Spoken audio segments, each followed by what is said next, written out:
This is a Monday. I am glad to say. Pat McGout laughed when I asked what day it was. This is a Monday, and we're all set to map out the future for people who don't know about the future the way we understand the future, Pat. Would that be correct? Is that a fair statement Absolutely, for wisdom? absolutely, Oh, there you are. See how absolutely, modest Jude. Pat is? Yeah, He doesn't want yeah, to see it, but he is a very, very wise man. Um, okay, right. we're going to have to start away from home. We usually try to start with stories close to home.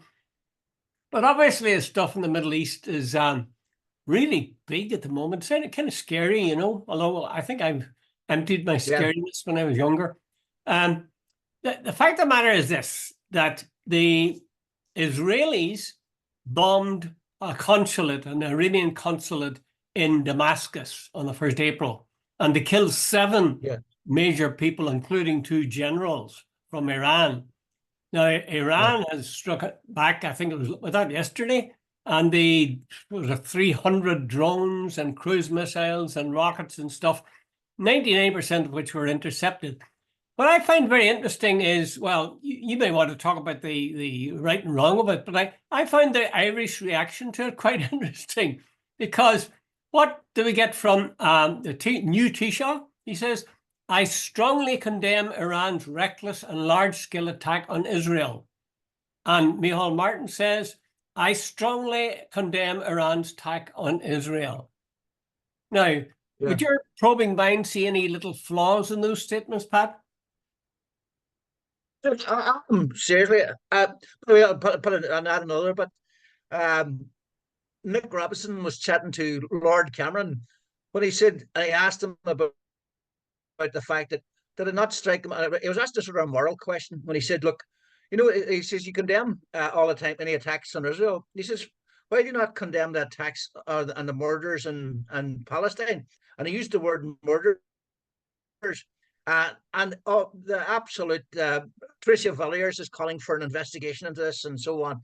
Dude, I honestly believe, and I really think that we're sitting the it's a sort of constantly slanted, and you'd think nearly a coordinated sort of presentation of the news in the Western world. That we're sort of almost being gaslighted. We're being told, don't believe what you see, believe us by Mhm. Cameron, by Biden. Israel is murdering all around it. It is blowing people to bits, etc., etc., etc.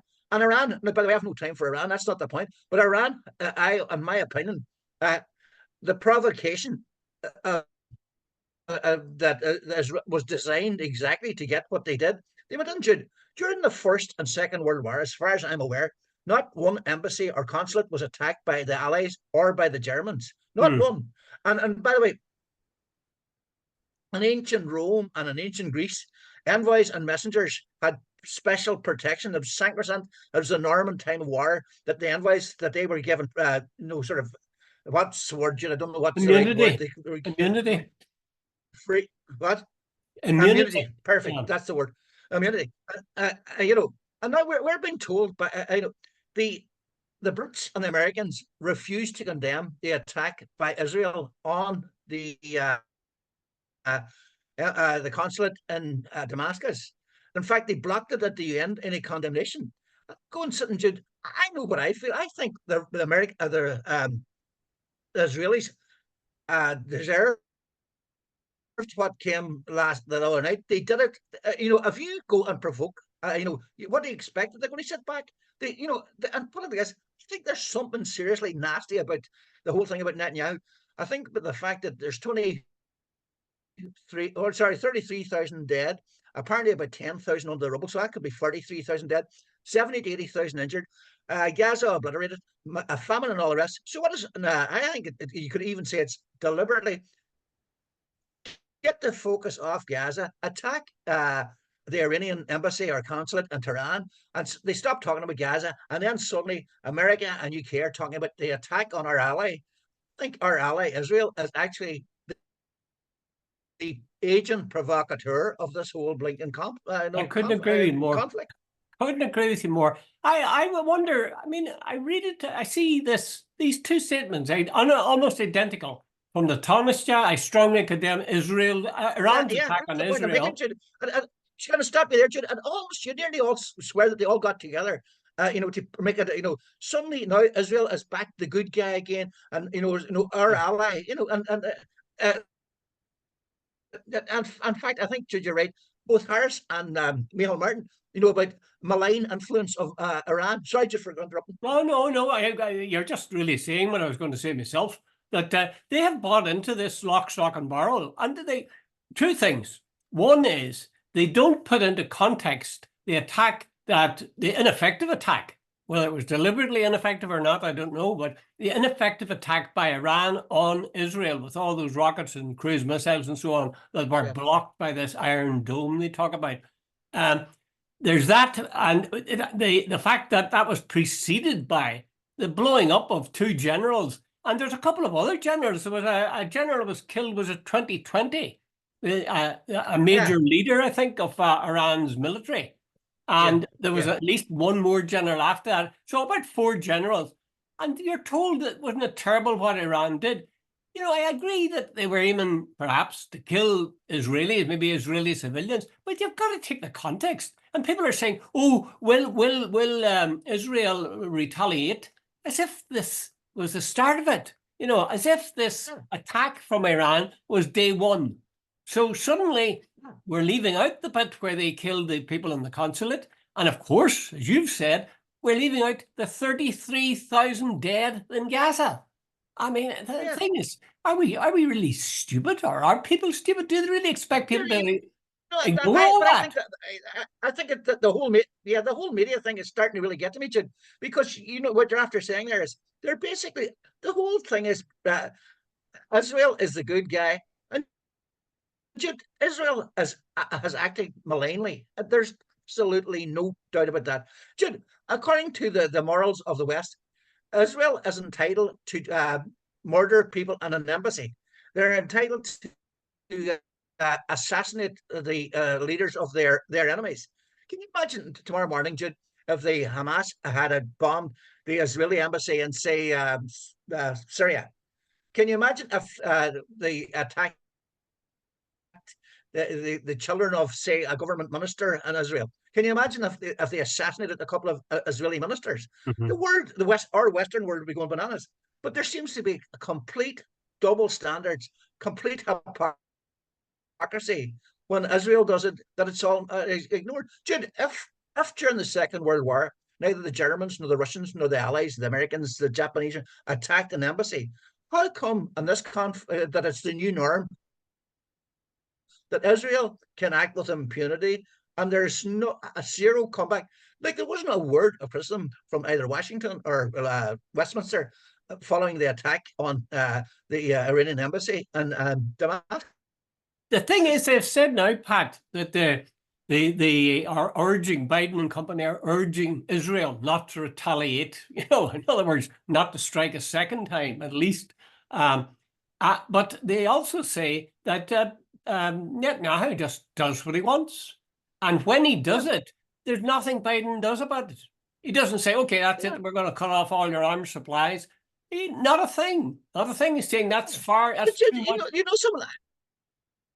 Like, it's very hard to say if the Israelis go along and bomb an embassy compound where you're supposed to have diplomatic immunity, diplomatic protection, all the rest of it, and the Western world says nothing, and then they're saying that the Iranians are supposed to, like, the Iranians attacked, or sorry, the Israelis attacked the Iranians. Did they not think they were going, when they did that the Iranians were not going to retaliate? Of course they were. By the way, I shouldn't have said maybe they deserve it, but what I am saying, they brought it on themselves. That's really what I mean. Yeah. I think in the end, you have to say, where does the buck stop? And I hate to say this, but it's the truth. The buck stops with Joe Biden. He can, if he wishes, freeze Israel from doing all this stuff, but he doesn't. He chooses not to. So, I mean, the blood is on his hands. I'm sure it doesn't worry him too much, but if he thinks it'll help him to be re-elected, that's what he'll do. But here's just to brand it out. I think there's very little doubt now at this stage that Russia and China have taken up very much a position against the Americans and against Israel.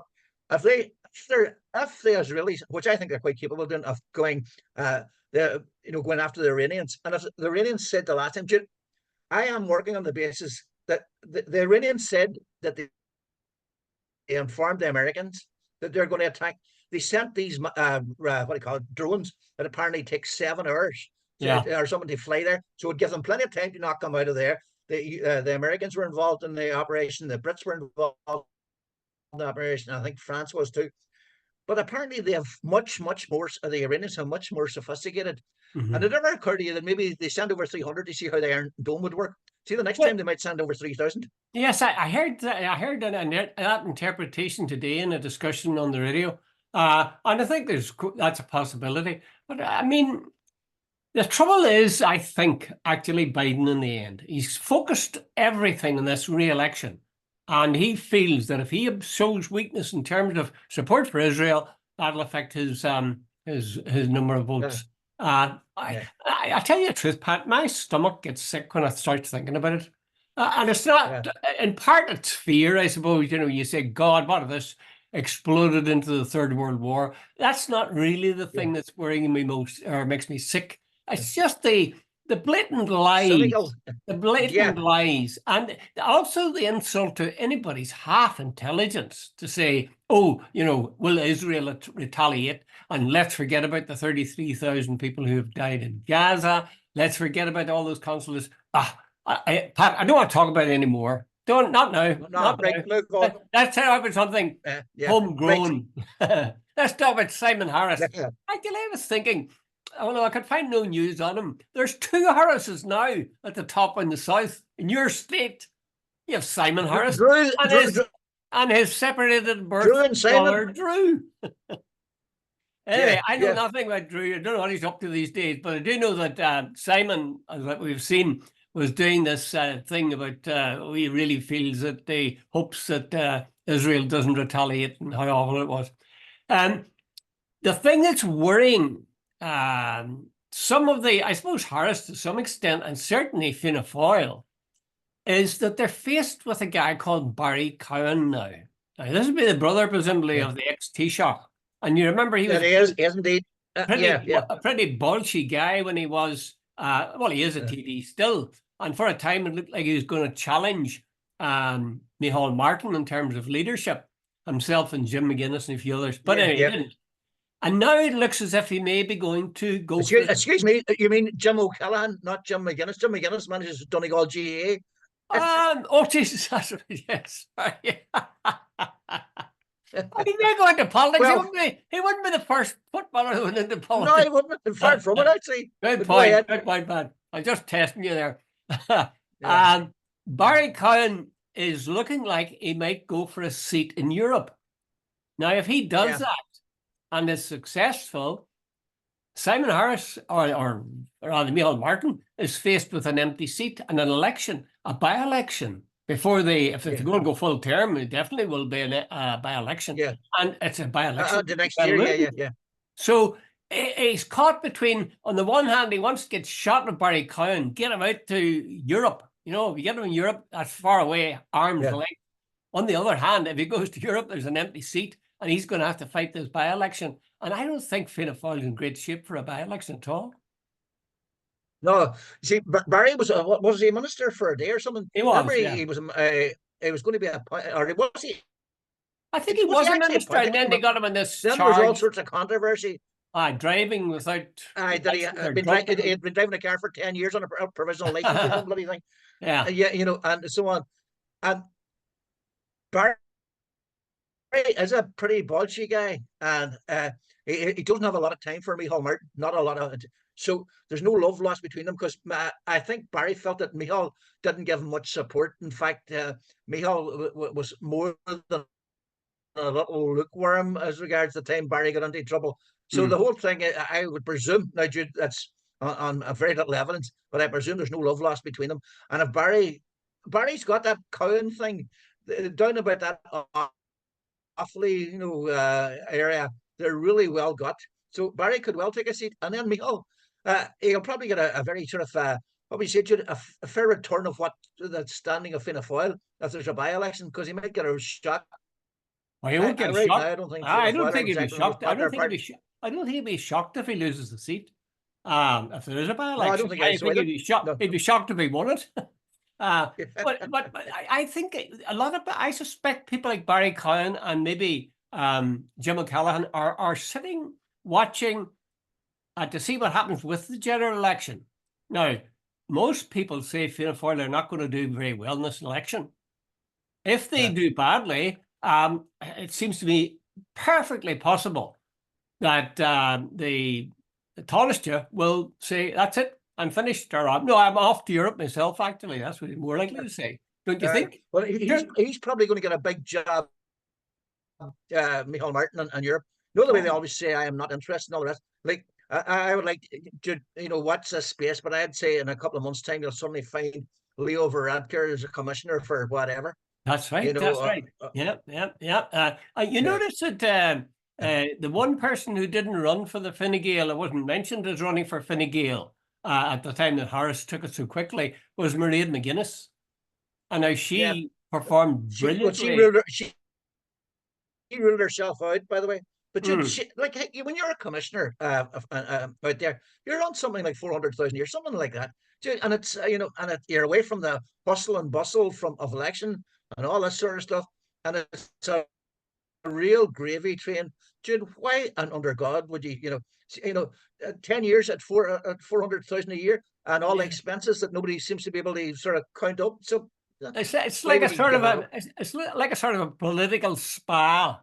They go to it and Absolutely. their skin looks better and their dress is better and they're just toned up no end. It does them the world of good. So I would say that Barry Cowen isn't finished with your mind yet, and he might well run as an MEP with in mind the fact that this will create a problem for Micheál Martin in the by-election. Yeah.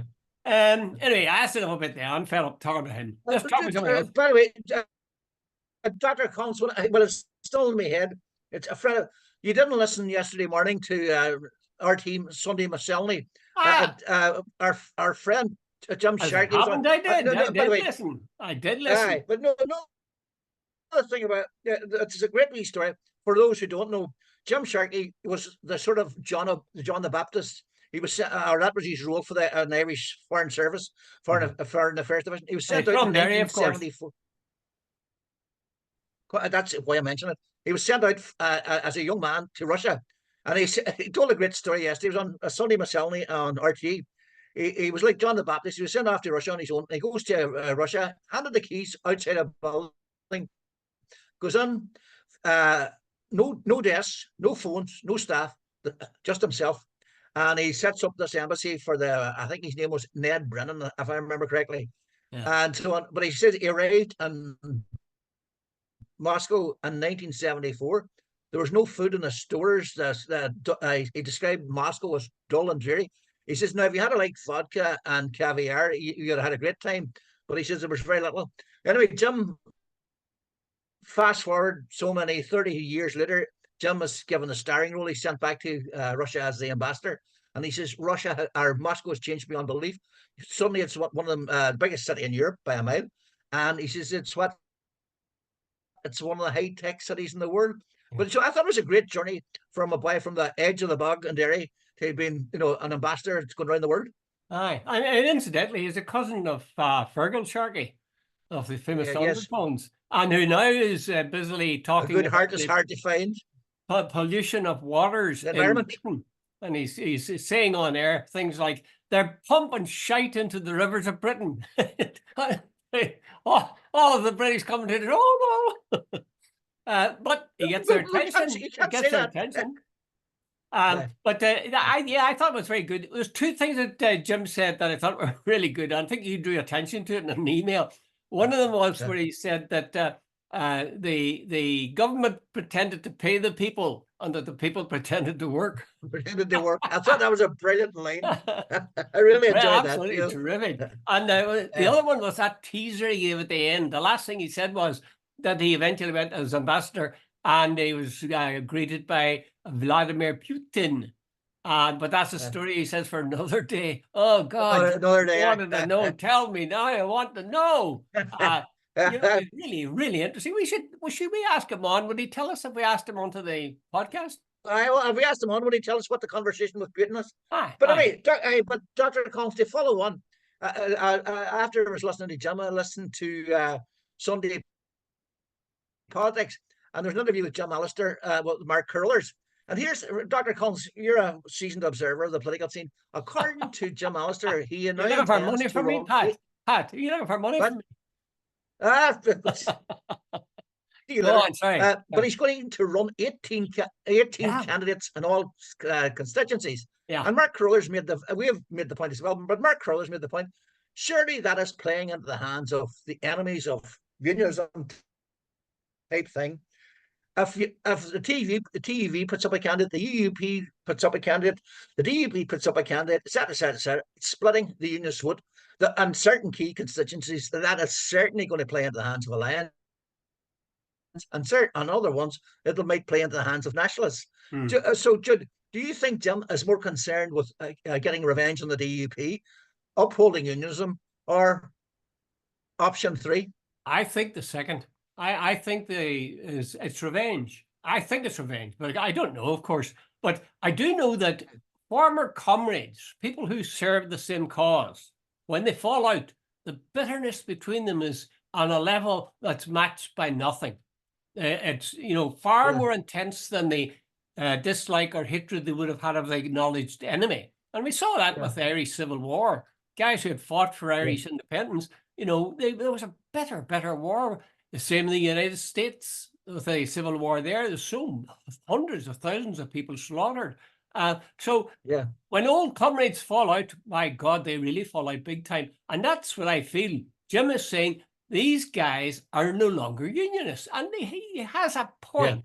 Yeah. He has a point. I've always said this, that if you allow the creation of an economic all-Ireland, you're on the way to a creation of a political all-Ireland. And per Sir Geoffrey, before he left in some haste, was trying to say that wasn't the case. That, no, he had got it under control. There wasn't a problem with the border. But there is a problem with the border if you're a unionist. If you're a nationalist or a Republican, I think you're quite pleased with the way the border thing has gone. Would you be pleased, Pat? Or would you be prepared to... Here's the point. Judge, the Good Friday Agreement, I keep contradicting you on this one. The Good Friday Agreement says very clearly that only when a majority so decides. I accept that. I accept that. So the constitutional position hasn't changed. No, it hasn't. It doesn't change. I know the rules might have changed, and in fact, I think sometimes I think Jeffrey Donaldson was actually 100% right. He said if everybody wants an absolute position, he says that weakens unionism big time. Sometimes you have to live with what you got. What is it? Never let perfection get in the way of the good. And I think for unionists, the best they were going to get out of the whole Brexit protocol deal was what they got from the Windsor framework. Dude, they, as I keep saying, because I even find myself getting bored, the EU, where the tectonic plates of the EU and the UK meet, it's not in Derby or Birmingham or Liverpool or London. It's where Donegal meets Derry. It's where Newry meets Dundalk. And that's where it is. And and there's nothing going to change that. And we're never going to go back to putting a hard border on the island of Ireland, because that's true, Pat. I agree with you. I agree with what you say, and I agree that the Good Friday Agreement says, and of course there will be no constitutional change until such time as the North and South of Ireland, if the North and South of Ireland ever do vote for constitutional change. But, and this brings me to a phrase that I came across today. There was people were talking about Irish looking at the people who went for Brexit, and they said they did it arse about face. About face. That they. I got to explain that to me, by the way. It's a good phrase. I mean, in the context, it's they voted for Brexit, and then they figured, now what terms and conditions will we leave under, so that they put the cart before the horse. The same thing is the nationalists and Republicans are fearful of doing the same thing, and please God, they will never dream of even having a border poll. People say, do you want a border poll tomorrow? No, I don't want a border poll tomorrow. I want a border poll in about 5 years' time, because you've got to get the thing not arse about face. You've got to put in place and know what you're going to be voting for after careful study. In other words, between now and a border poll, nationalists and Republicans believe what happens is very important. Jim Allister, on the other hand, is saying, oh, yes, this may not mean that we're going to be separated from the rest of the UK, but we can see where we're going over the next few. He's concerned about the next few years, just as you and me, and nationalists, Republicans generally, are concerned about what's going to happen over the next 5 years. I think that's quite a neat parallel I've drawn there, Pat. Would you agree with that? It's fairly dazzling. No, it's just Jude, Brexit has been an absolute disaster. Let me tell you something, Jude, and I've written it in my column for the Daily Mirror tomorrow. And I was out in Spain last week, and Jude, the place where we're staying, there's a lot of English people. You lead a very exciting life, Pat. Look at the way you tossed that out. Absolutely. My Daily Mirror column in Spain yesterday. What an exciting life, Bailey. Jesus, if only. But But anyway, Monaghan today. English people. Yeah. I was a Monaghan today. It's right. Go ahead. Sorry, Pat. Carrick McCross, we ought to be exact. Yeah, but anyway, a lot of English people. And every so often you go out there, and if you go to a certain place, you'll always meet the same people. So I met a lot of these English people. Jude, not one of them, and I mean, not one, I can say that with 100% honesty, has said Brexit is a great deal. In fact, we got a left-wing English guy one day, and he started on and he says, England's gone to hell. He says, the Tory party are basically a mafia. It's so corrupt. He says, they're giving contracts to each other and looking after each other. And he says, there's no respect for teachers and schools, no respect for whatever. In fact, he says, see out here, he says, see if anybody's messing around. He says, the police, he says, are tough. They whack them with their truncheons. And he says, there's no, and by the way, there's no, you're not allowed to film a policeman whacking somebody because it's against the law in Spain to sort of film a police person in the execution of their duty. Your man was all in favour of that. Now, I would have an issue with cop. How do you do somebody for excessive use of force? But I mean, that's a side. But the whole thing was, I met another guy who's been out in Spain for 10 years and hasn't been back. And Britain won, and he told me, he said, Pat, I'll use the word, he says, it's a shithole, Britain. It's amazing. And by the way, there's one other final point. David Miliband wrote an article in one of the tabloids, or not the tabloids, broadsheets last week, where he said Britain's influence, standing, finance, economic, social standing has diminished considerably in the past decade. So here's where I'm getting to with all this. Is it possible that what Miliband, it was an opinion piece, I think it might have been on The Guardian last week, or The Independent, I'm not quite sure, one or the other. I wonder, was he, doing a sort of, again, a John the Baptist thing, sowing the seeds for maybe Starmer in a year's two's time, looking to renegotiate our a closer position with the EU? Pat, to my mind, there's no doubt that with time, again, it's like a sort of United Ireland thing, with time, Britain will be only too glad to go back into the EU. And they might do it by degrees, and they might wait another 5 years, might even wait another 10 years. But they're going to be suffering all the time they're waiting. The longer they wait, the more they'll suffer. And they admit that you only have to look at a map and see what kind of sense does it make that this island of Scotland and Wales and England should sort of pretend that the rest, that great landmass of people doesn't exist. And let's make it difficult for ourselves to do any trade with them, or let's call them our friends, but they're not going to give us any rules. It's just daft. They will, of course, they'll go back. When you think about it, in an increasingly unstable world, from a point of view of security, intelligence, cooperation, and so on. Britain trying to say we can make, it was delusional that we can make all the decisions to our own benefit and to their detriment, but they will go along with it. It's a nice idea. It's a cool idea to be in charge in your own house, but nobody's in charge of their own house. You have to live with your neighbours.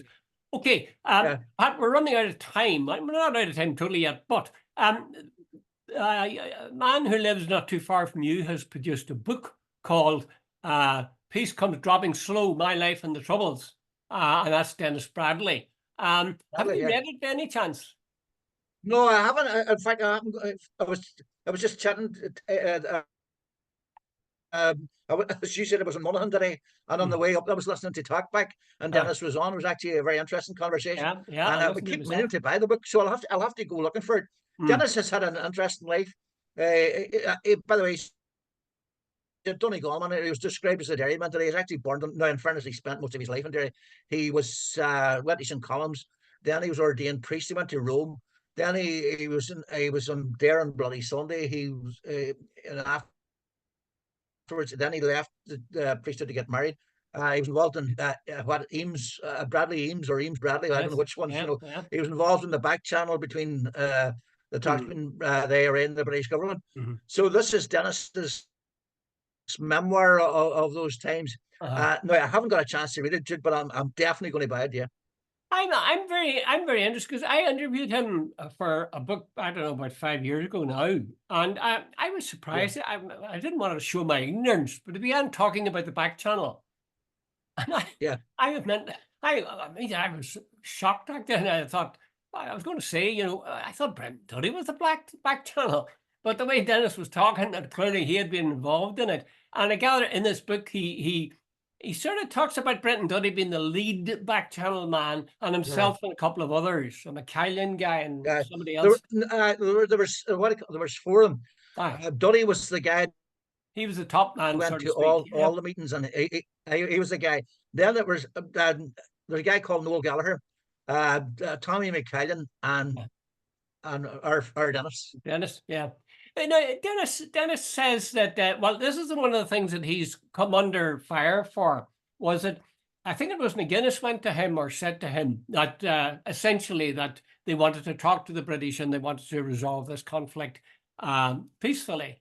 But the impression I got now, I didn't read the book, but the impression I got from that interview and from some other articles I've read was that Denis reworded that when he passed it to the British, and essentially it came out as we want the war to end, and how can we do that? Right, Have I got that right? Martin, I Denis denied that today. He said to, I think he's called Fred. Yeah, That was his name de guerre. yeah, But he was a back channel guy from the British intelligence. yeah. And Martin McGuinness came down one day, and he wasn't very happy about the fact that he said that Denis had sent the message. Denis today said he said to your man, look, they want a way to get it. He didn't say that. He said the guy wrote down his version of what Denis said, and Denis was saying that's not exactly what I said. He Uh, said I didn't say the war was over. He said, but your man took that out of it. sort And of. you see the thing about it from Martin's point of view, I remember chatting to Martin about that one, and he really wasn't out about it. He said, basically, he says that could have got me shot. In other words, he says they were sort of saying, I've sort of give up on the war, and so he says without consultation with any of my colleagues. Mhm. Sort of like, So the bottom line is, I presume, yeah. Sorry, go ahead. well, I was going to say it's a bit like Chinese whispers. Martin McGuinness says something to Dennis Bradley, and Dennis Bradley then says something to the British, Yeah, and it exactly. comes And out, Dennis says your garbled. man, But the thing. exactly, your man took someone else of that and pushed it on. Yeah, exactly. The thing that gets me, well, I'm interested in your response and see whether you had any dealings with Declan or Denis during the Troubles. But he says whenever he's that thing about the internal pressure that McGuinness came under because of the way the thing was worded, it says Denis chuckles and says, "I had no problem with causing grief to McGuinness." So was he not Yeah. friendly with McGuinness then? Was he anti-Shinner? Or? I don't know. Hold on. You're the guy that did the bloody book on McGuinness with Denis, and didn't you do an interview with Denis? I did. I I read did. Denis. I read Denis's piece. Well, Sorry. he spoke about McGuinness in, well, very largely, I would say, supportive terms when I spoke to him. But I get I, the impression from this no, no, that he no, wasn't. I remember reading. I need to go and check it again. Mm, I remember reading the chapter in your book, McGuinness, about the people I knew. I got the impression there was more than a little bit of a tangle between Martin and Denis. That there was a wee bit of antagonism there. aye, that's right. Uh, You see, uh, so that's the I impression I am not got. sure. Did you ever see any of that Maybe I'm during being your unfair time, to Pat? Denis. Pat, did you ever see any of your? No, let's get this clear. Denis was coming at it from the position of a Catholic priest, and Denis even admitted today that he would have stayed in the Catholic Church had he been allowed to marry, and he says the priesthood has never left him. So there's a certain what we say, Jude, a formation of a view. The Catholic Church, very few priests in the Catholic Church would have agreed with violence, and I would have presumed Denis would have been one of them. So there would have been a certain antipathy between him and Martin in regard to violence from the outset. At least that is a personal opinion, and Denis could come along and say, Pat, that's a big load of crap. I am just giving you my opinion. Probably will. I'll tell you very briefly, because we're just about out of time. One of the things I asked him was, he said the first time he met Martin McGuinness, he was in the car, the back of the car. He was driving several young fellas. Denis, was driving several young fellas as a priest, boys club or something. And McGuinness was one of them. And he said all of them were in the IRA. And I said to him, they were in the IRA. Did you not think about maybe telling the authorities? He said, the last person that asked me that was a British soldier, and I nearly threw him out of the house, and I'm likely to do the same thing with you. I was so taken aback, I couldn't think what to say. But I thought it was a very reasonable question, and I wish he had answered it. It would have made the interview much more interesting. Okay, Pat, we're out of time. I know it's hard to believe. Time just zooms past. Can you leave people with a consoling thought to take them through the week, assuming the Third World War doesn't begin? Here's a quick question. Do you know how? I just saw it today. Bobby Sands died, but here's the thing. There's a Rue Bobby Sands in Paris. There's a Bobby Sands Street in Tehran. There's a Bobby Sands Way in New York. And there's Rue Bobby Sands in Nantes in France. Isn't that amazing? The man who died, an Irishman who died in hunger strike, and he was quoted the other night by an Iranian guy. Well, it's not surprising, because what he did was astonishingly heroic. And he was also a very articulate guy in that he was able to commit some of his ideas to paper before he died. Okay, Pat, that's a sobering thought, but it's certainly an interesting one. Okay, enjoy your week as best you can. We'll talk to you at the end of the week. Okay, all the best now. Right, bye.